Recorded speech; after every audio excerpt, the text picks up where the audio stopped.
Hello guys, welcome back to my channel. Guys, आज हम बात करने वाले हैं लोकी के एपिसोड 5 के बारे में। लोकी का एपिसोड 5 इतना गजब ऑसम था कि मैं क्या ही बताऊं भाई साहब।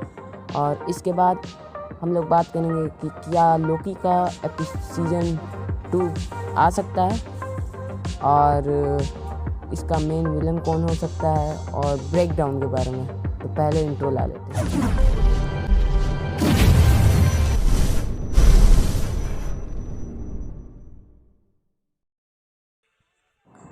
तो लोकी का एपिसोड 5 स्टार्ट हमें दिखाया जाता है टीवीए के ट्रांजैक्शन से, जो कैमरा को हमें उल्टे से सीधे पोजीशन तक दिखाया जाता है, जिससे ये साबित होता है कि टीवीए पूरी तरह से जो उल्टा है वो सीधा है, मतलब कि ये पूरी तरह से फेक है, ये कहा जा सकता है एक हद तक। और इसके बाद हमें दिखाया जाता है कि टीवीए में वैसे ही काम चल रहा है जैसे चल रहा था, जबकि रवोना को पता है कि यहाँ पे टाइम कीपर्स नकली निकले हैं और हमें टाइम कीपर्स का कटा हुआ सर भी दिखाया जाता है। उसके बाद हमें दिखाया जाता है वॉइड, जिसमें न्यूयॉर्क जैसी पूरी बिल्डिंग्स है।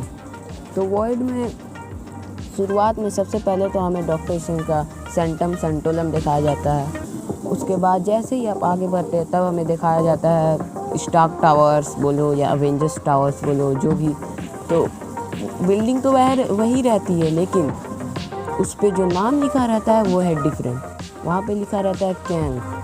तो स्पाइडरमैन होमकमिंग में आपने देखा होगा कि मिस्टर स्टार्क अपने टावर को बेच देते हैं, और कॉमिक में भी कुछ ऐसा ही हुआ था। कॉमिक में मिस्टर स्टार्क अपने टावर को बेचते हैं कैंग नामी एक चाइनीज़ कंपनी से, और इस बेचने के बाद मिस्टर स्टार्क और विजन को लगता है कि ये अपना कुछ सामान भूल गए हैं। तो जब ये बिल्डिंग में एंटर करते हैं तब वो देखते हैं कि उसका मालिक और कोई नहीं बल्कि कैंग द कॉन्करर रहता है, और कैंग विज़न के अंदर एक वायरस इंजेक्ट कर देता है, जिसकी वजह से इविल विज़न हो जाता है। और अब मार्वल सिनेमैटिक यूनिवर्स में देखिए आगे क्या होता है।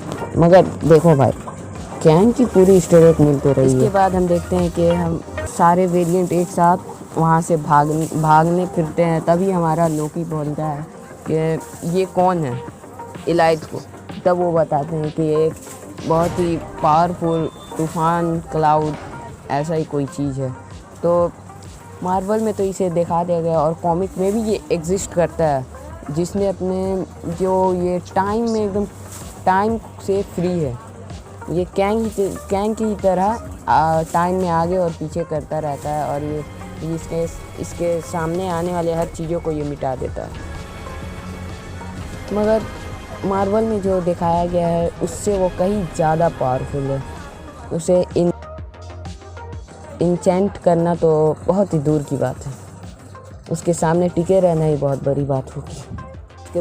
इसके बाद हम देखते हैं कि हमारा ऑल वेरिएंट एक बंकर में जाते हैं। बंकर के साइड में ही एक हेलीकॉप्टर लगा रहता है जिस पे थानोस नाम लिखा रहता है। तो भाई इस एपिसोड में मैं क्या ही बताऊँ, इतने ईस्टर एग है कि मैं बता नहीं सकता। तो हाँ, कॉमिक में भी एक बार थैनोस के पास हेलीकॉप्टर रहता था जिसे थैनोस कॉप्टर कहते थे। उसमें वो बैठकर इन्फिनिटी स्टोन को ढूंढने जाया करता था। एक बार उसने टेज़रेक्ट लेने के लिए उस पर सवारी की थी। तो हाँ, ये कॉमिक का स्ट्रेक हो सकता है। उसके बाद हमें दिखाया जाता है ज़मीन के अंदर म्यूनर और एक मेंढक थोर फ्रॉग तो ये जब घड़ियाल लोकी हो सकता है तो फ्रॉग थोर क्यों नहीं, ये सिंपल बात है। और एक बार लोकी तो हमेशा से ही थोर से जलता है, तो लोकी ने एक बार थोर को फ्रॉग में कन्वर्ट कर दिया था। कॉमिक का वही ईस्टर एग यहाँ पे हमें मिला, भर के ईस्टर एग पर है। इसके बाद हम देखते हैं कि सभी लोकी एक साथ बैठकर अपनी अपनी कहानी सुना रहे हैं, जिसमें पोस्टफुल लोकी अपना कहानी सुनाता है कि उसने कैप्टन अमेरिका, आयरन मैन और बाकी सभी को हराकर 6 इन्फिनिटी स्टोन हासिल कर लिए थे, जिस वक्त सारे लोकी बहुत ज़ोरों से हंसने लगते हैं, क्योंकि वो भी सब लोकी है, वो जानते हैं कि ये बहुत बड़ा फेक रहा है। इसके बाद हमें क्लासिक लोकी या ओल्ड लोकी अपना कहानी बताता है कि उसने किस तरह थैनोस को इल्यूजन में दिखाकर वहाँ से बच निकला और अकेले एक प्लेनेट पे बहुत दिनों तक रहा। वो बहुत समझदार लोकी लगता है, और वो जैसे कि बूढ़ा हो चुका है, तो मुझे ये समझ में नहीं आ रहा कि उसकी उम्र कितनी होगी। बहुत उम्र होगी उसकी भी। और वो बताता है कि जैसे ही वो निकला थॉर से मिलने, नेक्सस इवेंट क्रिएट हो गया।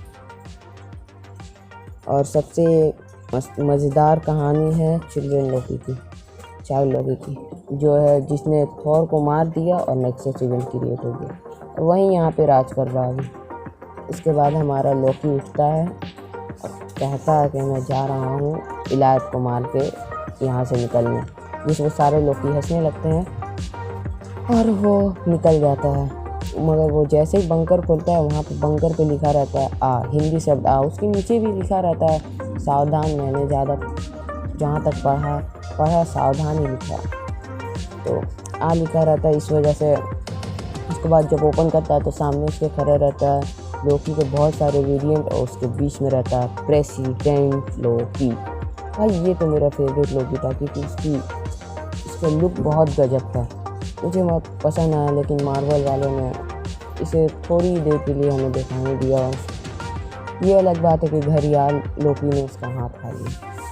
इसके बाद हम देखते हैं वहाँ पे सब लोग एक दूसरे को धोखा देते रहते हैं। हाँ, इनके डीएनए में ये राज करना है भाई, वॉइड में फंस के भी ये राज करने के पीछे चले हैं। उसके बाद हम देखते हैं कि हमारा ओल्ड लोकी एक इल्यूज़न बनाता है और वहाँ से निकल जाता है इन लोगों को लेकर। जिसके बाद हमारा लीजेंड लोकी बोलता है कि मैं जा रहा हूँ इलाज से लड़ने। तभी हमें दिखाया जाता है एक जहाज़ जो आता है और इलाज उसे पूरा साफ करके चले जाता है। तो ये रियल लाइफ इवेंट है जिसे मार्वल वालों ने अपने संग जोड़ा है। रियल लाइफ में भी वो जहाज़ पर एक्सपेरिमेंट किया गया था कि जो वो गायब हो गया। हमें येलो जैकेट का भी ईस्टर एग दिखाया जाता है, जिसमें येलो जैकेट का सर होता है। इसके बाद वहाँ पे सिल्वी और मोबियस आ जाते हैं, जिसे देखकर वो जाके सिल्वी से मिलता है और बातचीत करता है कि वो कैसे। सिल्वी जब पहली बार यहाँ आई थी तब उसे वो 1 सेकेंड के लिए ही सही मगर इंचेंट कर ली थी एलाइड को। उसी पे वो बात करती है कि हम दोनों मिलकर उसे इंचेंट कर लेंगे।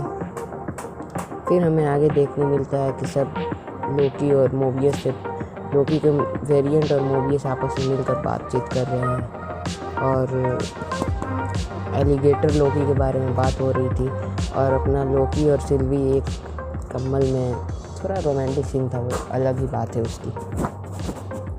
इन सब बातचीत के बाद सिल्वी और लोकी और बाकी सब फिर से आते हैं एलॉयड के पास, और वहाँ से इसके बाद मोबियस अपने चल जाता है टीवीए में। वो जाके सभी को बताने वाला है कि वो सभी वेरिएंट किड लोकी और क्लासिक लोकी यही वॉइड में रहने का फैसला करते हैं, और किड लोकी अपनी तलवार को दे देता है अपने लेजेंड लोकी को, और लेजेंड लोकी कैप्टन अमेरिका की तरह ही तलवार को पीछे की तरफ रख लेता है। उसके बाद यहीं पे हमें एक बहुत बड़ा ईस्टर एग देखने को मिलता है, जब सिल्वी और लोकी एक साथ रहते हैं, तभी वहाँ हमें रकनान का स्पेसशिप का दिखाई देता है ईस्टर एग। वहाँ पे स्पेसशिप पड़ी रहती है, जो लगता है डिलेटेड टाइमलाइन की रकनान की स्पेसशिप है। वहीं पे हमें दिखाया जाता है इलाइट को, जो लोकी और सिल्वी की तरफ बढ़ रहा था, मगर वही सीन में हमें बहुत ही बड़ा ईस्टर एग मिलता है लिविंग ट्रिब्यूनल का, जो मार्वल में एक बहुत पावरफुल बीइंग है। वहाँ पे आप ध्यान से देखिएगा, मैं स्क्रीन पे दिखा रहा हूँ तो आपको समझ में आएगा कि ये वही है। फिर लोकी और सिल्वी प्लान बनाते हैं कि हमें इस इलाज को इंचेंट करना होगा, फिर हम कुछ कर पाएंगे। लेकिन इनका प्लान रहता है कि जैसे ही कोई सामान और वॉइड में आके गिरेगा, इलाज उसके तरफ भरेगा, तभी हम इंचेंट करेंगे, जो बिल्कुल फेल होने लगता है और इलाज इनकी तरफ भरने लगता है। तभी हमारा क्लासिकल लोकी एक इतना गजब का इल्यूज़न तैयार करता है इस कार्ड का कि उसे देखकर अच्छे आदमी सोच सकते हैं कि वो क्या।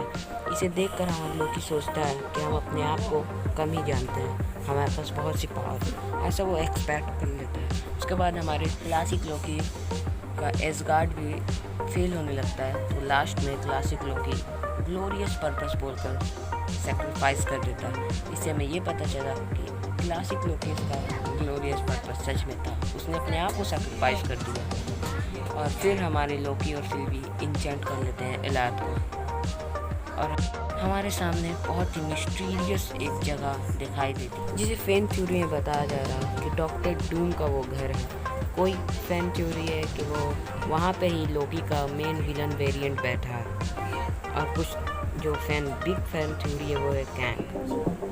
अब आगे देखिए क्या होता है। और आज का हमारा जो दो बड़े सवाल है वो है क्या मल्टीवर्स ऑलरेडी एग्जिस्ट करता है और सीज़न 2 लोकी का आएगा कि नहीं।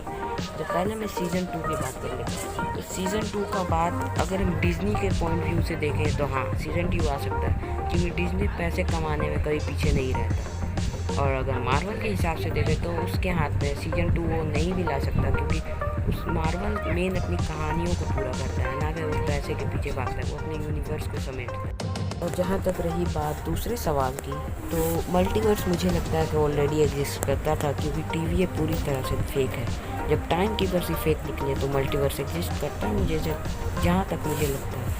हो सकता है कि जो इस सब के पीछे है वो बस मल्टीवर्स में होने वाले इवेंट को फ्यूचर में होने वाले इवेंट को बचाना चाहता है उससे, ताकि उस हो सकता है कि वो फ्यूचर में कुछ और होने वाला है जिससे उसे नुकसान पहुंच सकता है, इसलिए वो मल्टीवर्स को उस सब इवेंट से बचा रहा है और कुछ नहीं। अब वो इवेंट क्या है वो तो सीरीज़ में ही पता चलेगा।